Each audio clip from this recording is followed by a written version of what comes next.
Hey guys, Ali Sayed here. Haven't had the chance to really speak to you guys, haven't done a video in a while, and today I thought, you know what, I've been privileged enough due to my business partner, my mentor, to have put me and our team in a situation where we can learn from this phenomenal 8-figure earner.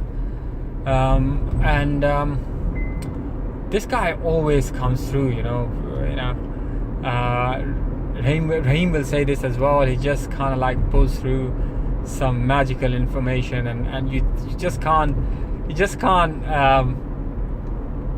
help but be appreciative of his existence and the fact that he's got that to offer, and we have the privilege to have him there. Basically giving us that mentorship. Today we were at his penthouse, and it's about a 4 to 5 hour, I think it's in the end, 5 to 6 hour workshop it was. And there was a few golden nuggets, as we called it, that he basically shared with us, which was really, I found them great reinforcement, great addition to what I felt I knew. Firstly, self-image. Self-image is massive. He said that so many people, he gave it his story that, when he was a kid who was overweight, had long hair, long greasy hair, as he put it, chubby face, his parents, his family just didn't believe anything that he said, and then he never let it get to him. He just said, my self-image was, I saw myself as a millionaire, and how powerful that is. He said, look, one thing you have always, anytime, is your self-image. And he said that's where it all starts, and that's where it will all end, because he said, when I wasn't a millionaire, I saw myself as a millionaire. When I wasn't a multi-millionaire, I saw myself as a multi-millionaire. And now I saw myself as someone who is going to be the man who earns 100 million, and then 1,000 million. And that's how he sees it. He sees that your self-image will improve, and your self-image will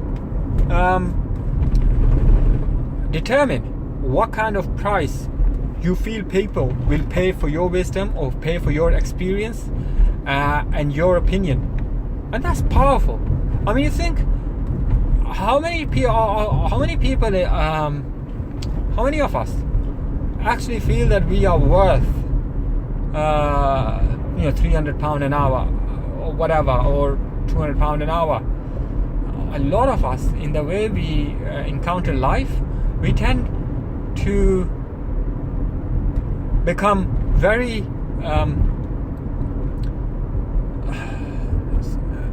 how could you put it, we are our own worst enemies, isn't it? It's that cliche, in the sense that we never put a value that's good enough for ourselves. So good enough,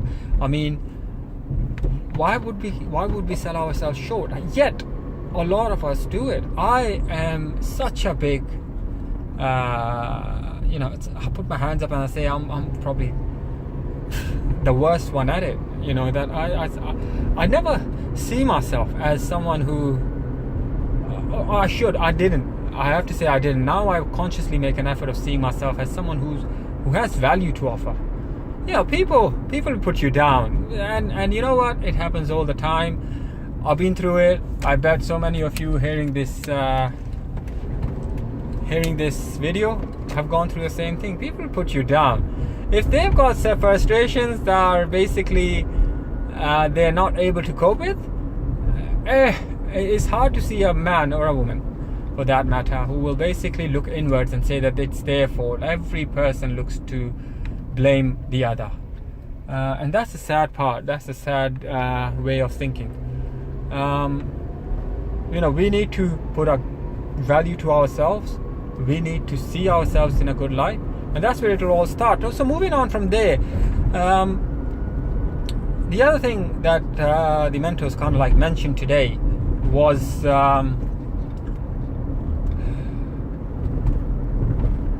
documentation is better than conversation, right? So what he's saying there is basically,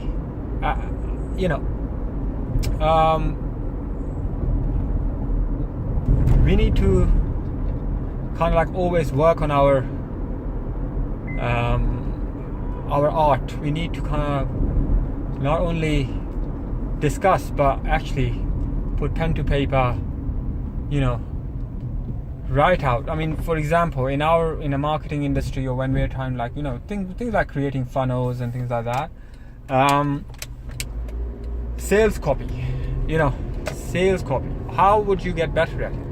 Only way he said was, you gotta do sales copy for about, you gotta give it at least half an hour a day, just so that over time that you get better at it. You don't have to be a perfect person, but this is the point. There has to be a starting point somewhere, and hence why documentation is better than conversation. You have to kind of like put pen to paper, practice your art, get better over time.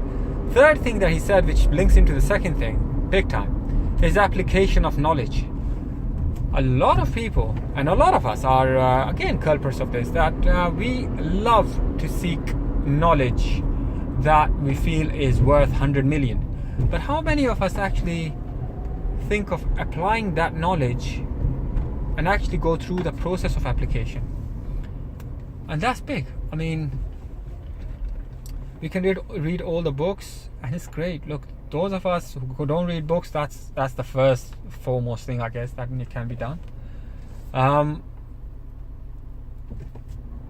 But more than that, I mean, what you got to do is what do you know? And most people know more than what they feel they know. Again, that's one of those things, we sell ourselves short. One thing leads to another, but you really need to work on the fact that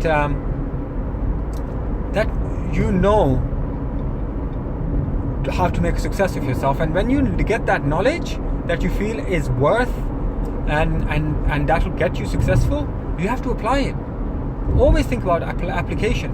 When we are given examples of certain situations, we need to be always thinking within that moment, how can we possibly apply it into our business to make it a success, rather than thinking of making just blank notes, like sitting there going through the process of making notes and moving. When we walk away from those workshops, then those copies never get opened.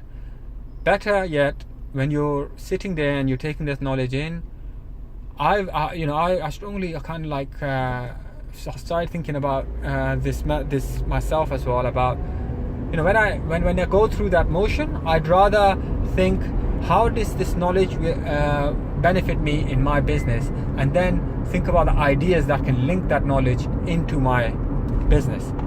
So yeah, guys, hopefully that's helpful to you. Hope I've given you some value there. Look, get in touch if you are unsure of anything. I'm gonna post my video with my link. So yeah, look forward to hearing from you. Hope you guys have a great evening. Take care.